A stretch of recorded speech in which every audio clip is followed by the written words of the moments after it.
like in 1981, I experienced a conscious death. I was not dying, I was not sick, but I went through a lapsus of time that took me into a separate reality.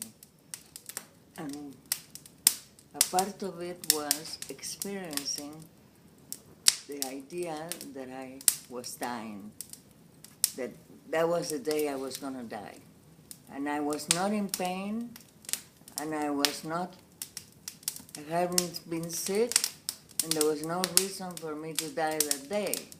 But somehow I experienced the feeling that I had a choice, that I could die that day or I could say over. And so I remember being in my backyard, lying down and saying, well, this is it. I'm dying. And a voice inside of me said, well, do you really want to go? Or you want to stay? I said, well, yeah, I want to stay. And the voice said, well, do you want to stay right here? I said, yeah, I want to stay right here.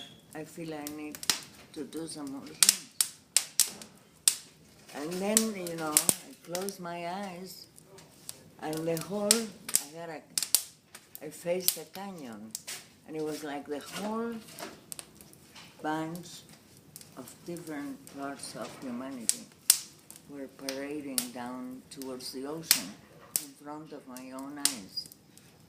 Well, at the same time, I was hearing the music of the spheres.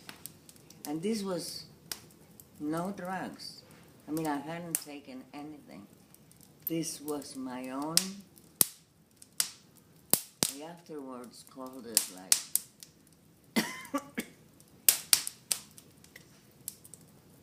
this own secretion that you do when you are, at a point of very dangerous. Yeah. And this incredible surge comes out to help you. And you can lift incredible weights, or you can do superhuman things. And I think I was there, right at that point. I mean, in a moment, it had been a succession of days in which I was given the incredible gift of seeing life from the other side, from its inception, from the time it started. And then I could read, when people would be with me, I would know exactly what was inside of them. I didn't relate anymore to the superficial being. I related to the depth of that person. So it was an incredible experience. It lasted 11 days, and I couldn't sleep. I could not eat much. All I could do was fire. I kept making a fire. I always had to have some fire going, either a candle or a fire. And then I experienced another at the level of the intellectual. It was like whatever my eyes would try to look into,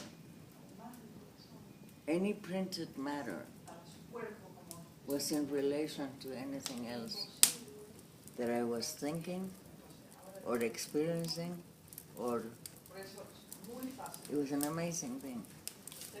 So I had never heard of anybody going through something like that specifically, and so I never told it too much to anybody, because some people I knew, because I could know what they were thinking. They thought I was crazy. I was ready for the white jacket.